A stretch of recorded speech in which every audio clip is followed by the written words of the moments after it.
I do see the trend turning.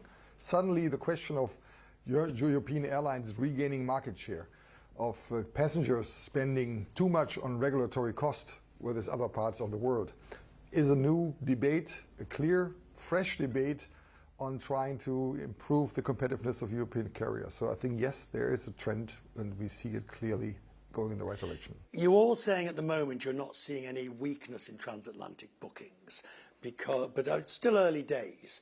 And certainly if you look at the cases of the German tourists who've been detained and deported, etc., etc., it will, but do you not fear it could eventually turn a tide? No, I think the transatlantic relationship being under stress in terms of politics, defense strategy, clearly is proven to be intact when you measure the amount of people who act on the transatlantic relationship, seeing each other. We in Lufthansa see a nice 4% growth this year.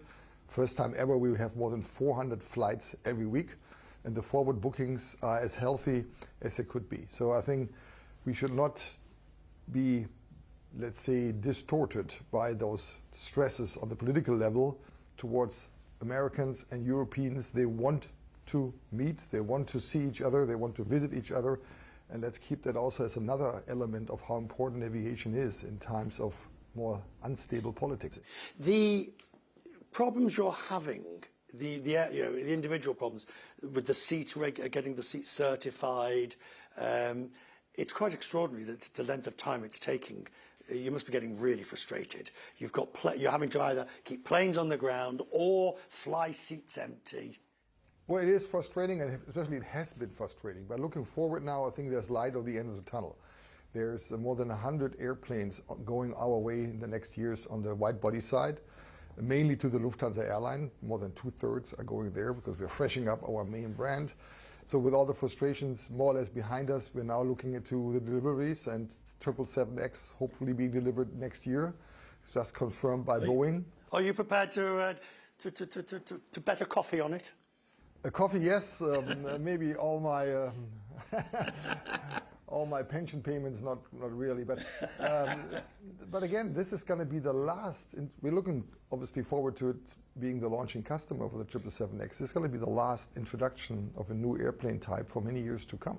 Where do you take it from here? Airbus has pushed hydrogen well beyond you and my retirement date. Airbus has pushed that into the future. So there's no new airframe coming along that we know of. They're going to fiddle around with the engines, but what is the next development? Well, again, I don't recall any moment in this industry that we have not had one new program in the pipeline. So once we pick up the first 777X in Seattle, I cannot wait for, we'll be out of programs. So I think the next program must be a new narrow-body airplane, replacing the 737 and the 320. And we're pushing for that both in Seattle and in Toulouse.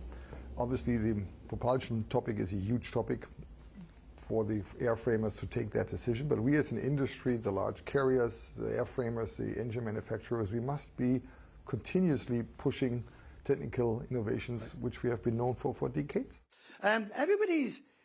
The death of first class is greatly exaggerated, as to paraphrase Mark Twain. I mean, everybody's putting first class back or refreshing, and you are as well, absolutely, both at Swiss and at LH. What is the attraction of first class? Well, first class is seeing the best growth in all of our classes at this point, which is probably reflecting to a certain degree what we can see in consumer products around the world. Yeah, upper-end cars, upper-end watches, upper-end fashion is seeing significant growth rates, and we in aviation, at least those of us who offer first class, want to be part of it. In Swiss, we stick with the decision that every single aircraft is equipped with a first class, which is the only airline in the world offering that. In Lufthansa, we are right now introducing our new first class, which I think is taking first class to a new level. And the forward bookings are very strong. So I think the decision to fresh up first class was brave. When we took it, numbers didn't really support it. But I'm very glad we took that brave decision because it will now pay off.